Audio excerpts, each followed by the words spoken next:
Wow, it's so nice to have you all back. Thank you very, very much. You may notice that I'm a bass this morning. I have my spring cold. I usually get a cold in the spring and a cold in the fall, and it always hits my voice because that's what I do for a living. So and so I'll be preaching in bass mode today. I grew up in a family that tells stories.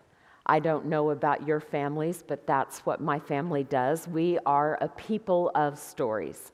Stories about our ancestors dating back to a castle in Scotland in the 1400s.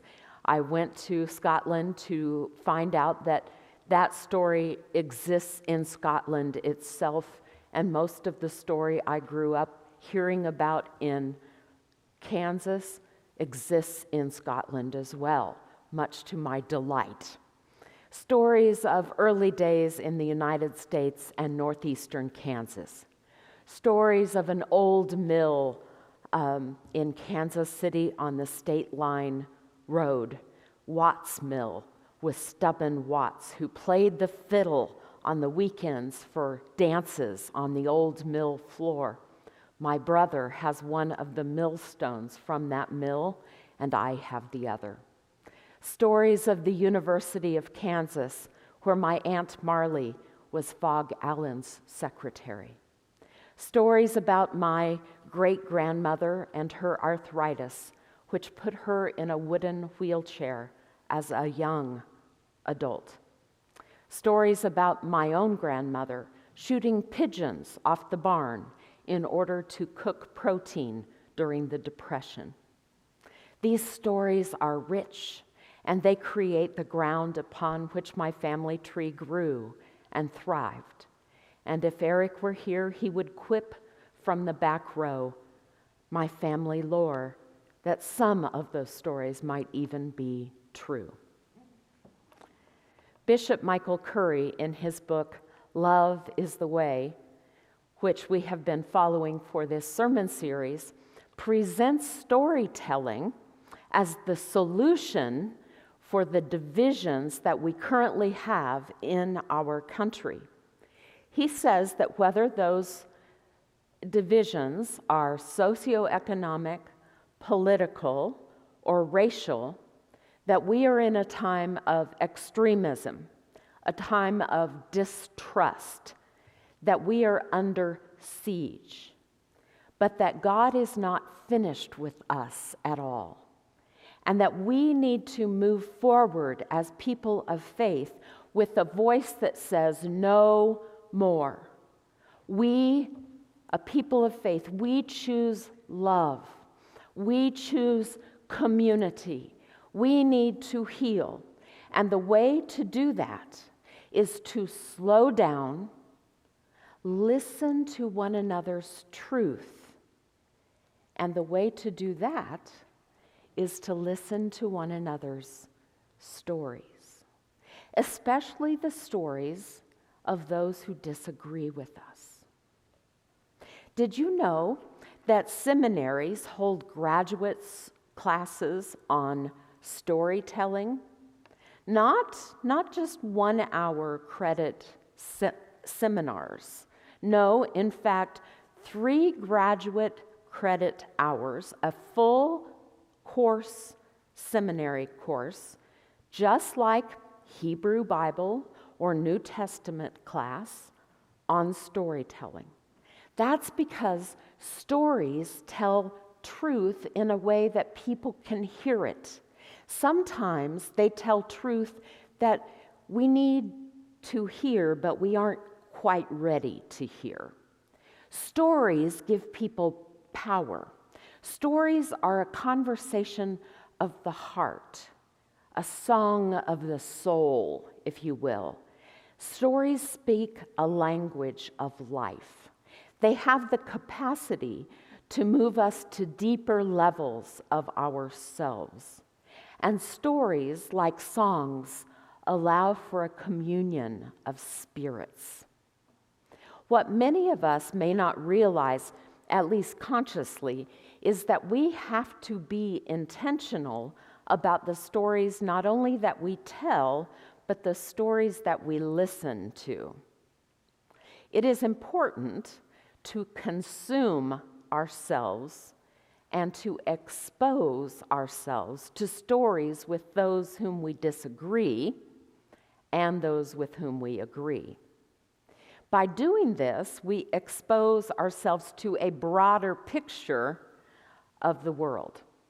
Imagine how different it would be if we exchanged stories with people of different races, different politics, and different experiences regularly, even once a week or once a month, over a meal, during worship, or playing a game, but on a regular basis with various people who were very different from us. Imagine how that would change our perspectives. Here's a story that Bishop Curry shares in his book about how stories can change us and our world. Now, this is a true story, and you may remember the oil pipeline being built just south of the Sioux Standing Rock Reservation. This is from 2016. Well, Bishop Curry was invited to make a pastoral visit there to see the sacred burial grounds and the reservation where the pipeline was proposed to be built and could affect the water supply for about 8,000 people. When Bishop Curry arrived, he found the Lakota, the Dakota, and the Nakota Sioux tribes who had all come together as one people for the first time in about 100 years. And they were called, they said, by the Spirit to protect the water on the land. They lit a sacred flame in the center of their camp, which marked the reunion of these three Sioux tribes coming together.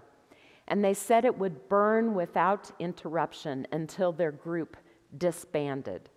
They were adamant that they were not there as protesters, but as protectors of the water. And they said they were guardians of creation, not agitators. They were fighting evil with love rather than hate. Everywhere he went, Bishop Curry saw the sign, "Water is life." And he realized, and Bishop Curry, by the way, is a black man, he realized that racism and environmentalism are part of the same issue. The very people that are made invisible by racism are also most affected by environmental harms. And so those that are ripped from their lands and marginalized and impoverished shoulder the worst of the environmental disasters. He said we can't reconcile with one another without healing our relationship with the earth because it supports the very lives that are harmed by racism. So Bishop Curry used every tool that he had as the presiding bishop and primate of the entire Episcopal Church to support these three tribes. And more than 500 leaders from 25 different faith traditions traveled to Standing Rock in November 2016 to support the indigenous people there. On the first night that the clergy arrived, the Sioux leaders called them together in a gymnasium. And these leaders made it very clear that they were guests in their land and needed to follow the rules. For one, not to engage in behavior that would get them arrested. That was not the plan. Don't make this about you, they said to the clergy, because getting arrested doesn't help us at all. And then they began to tell stories. They talked about the earth and the water as grandparents, not resources for exploitation. They spoke about the mutuality of the relationship between humans and the earth. And then the next morning started with a ritual. Each faith tradition leader apologized to the Sioux and to creation itself for less consideration than they might have had, for seeing a Native American people as obstacles and objects instead of fellow creatures of God's great earth, deserving autonomy and respect. And then the clergy gathered, and they bowed in sorrow, and then they marched. There was a drumbeat and a shaking of bells as hundreds proceeded from the camp to the pipeline construction site. And outside the barriers, they created a huge circle of life. It's a tradition of the Sioux people, giving everyone the opportunity to hug everyone else in the circle without it breaking. People spoke about that moment as an experience that they would never forget. They said it was like coming home to the land again. Now, you and I know the end of the story.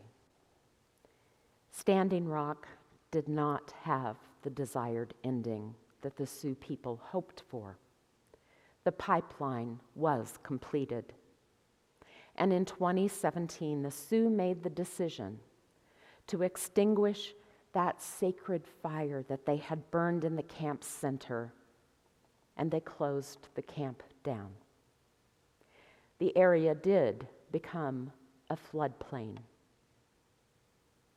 But the point of the story is not that they lost what they hoped to gain. After closing the camp, the Sioux released this statement: "The sacred fire of the 7 councils has been put to sleep. The sacred fire can be lit in our hearts, internally and spiritually, forever. The horn has been filled with water and love, and now the seeds of this water and love are being given to the world."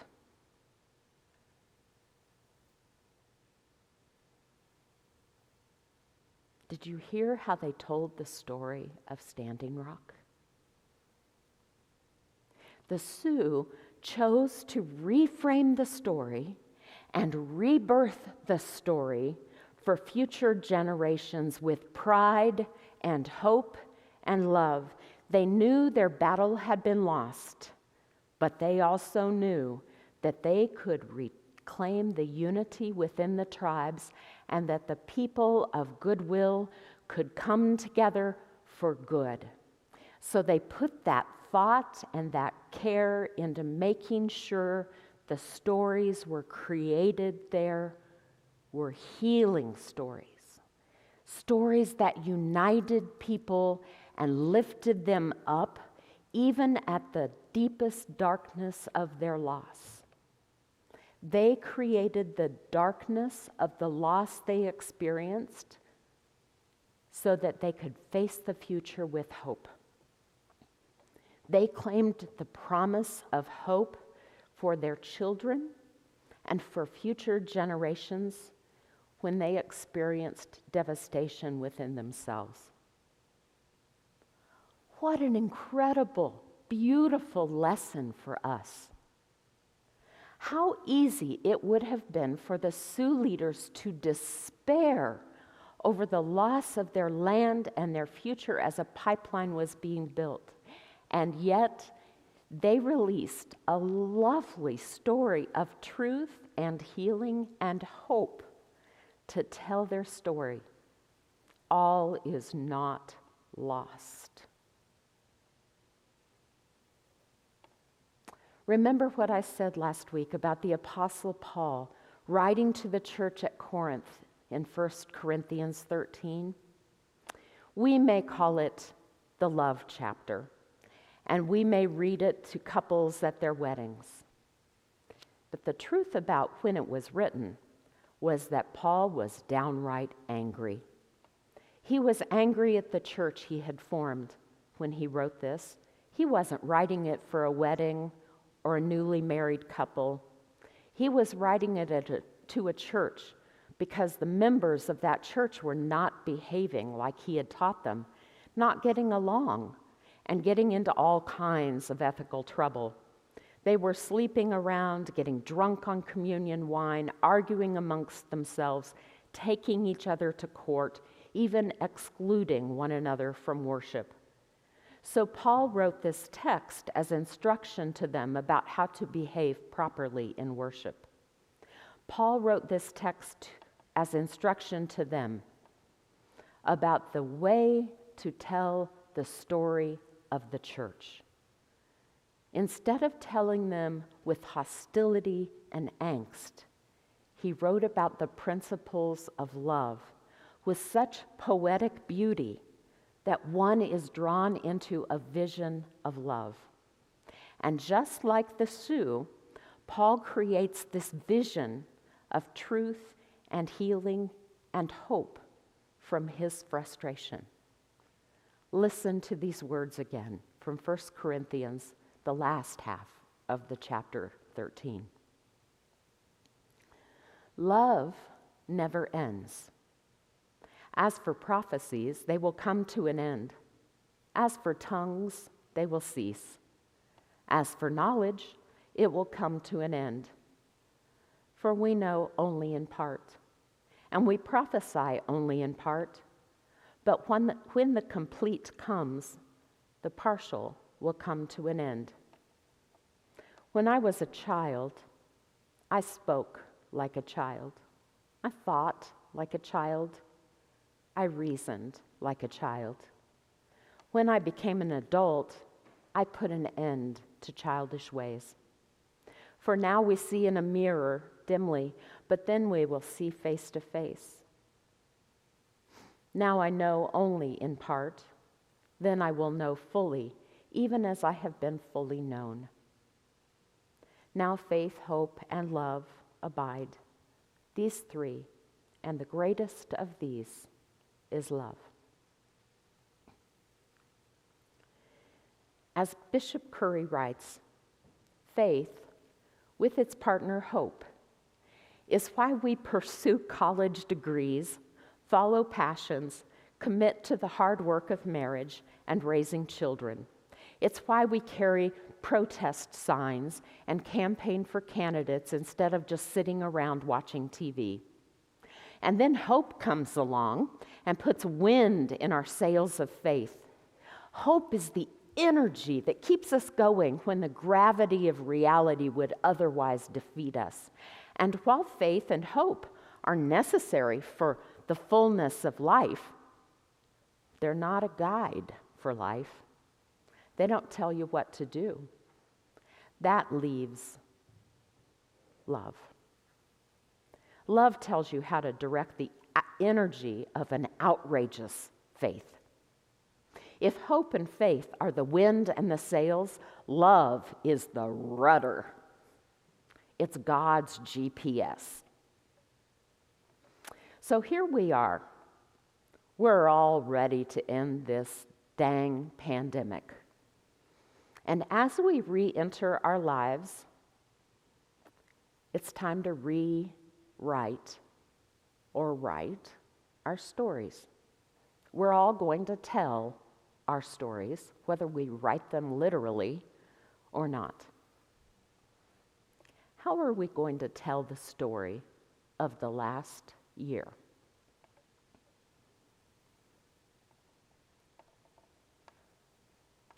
Seriously. Will we get together with our friends and tell them the truly sad story of 2020, 2021 about this god-awful year and how it has wrecked our lives, kept us away from our friends and family, screwed up everything?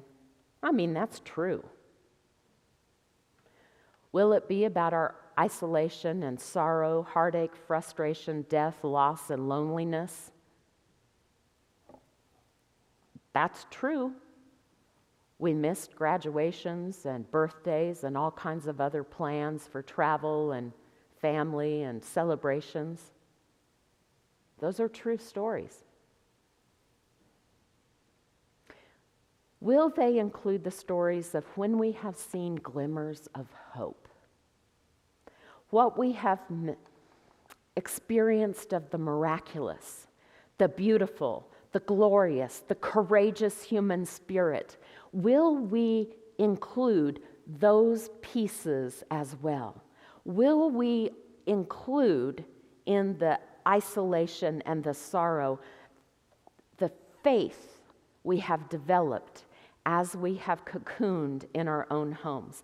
Will we tell of the puzzle pieces we've found as we've worked and read?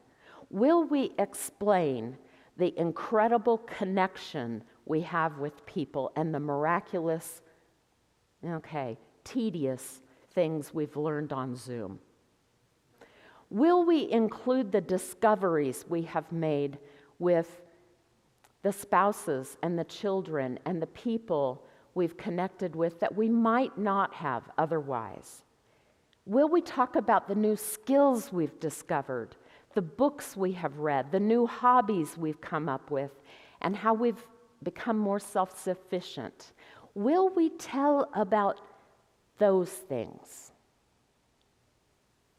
Will we create in our minds, in our words, like the Sioux did, like Paul did, the beautiful, the lovely, the hopeful, the excellence in the story?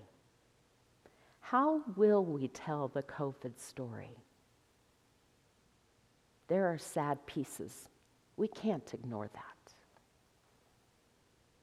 We want to tell the truth. But what will we leave for our children and our grandchildren? It's time for a great relationship revival. It's time to come back together slowly and surely. But let us include the great truth of the hope of the future, that when we come back together, there is hope, there is love, there is faith, there is truth, there is miraculous healing. There is reason to rejoice. And as we come together again, let us include those elements in the stories we write. For just as the Sioux said, the sacred fire has been put to sleep, but it can be lit in our hearts forever. The horn has been filled with water and love, and the seeds of this water and love are given to this world. As Paul said, love never ends.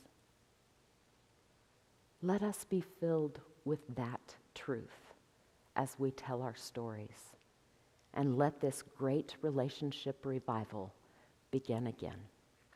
Amen.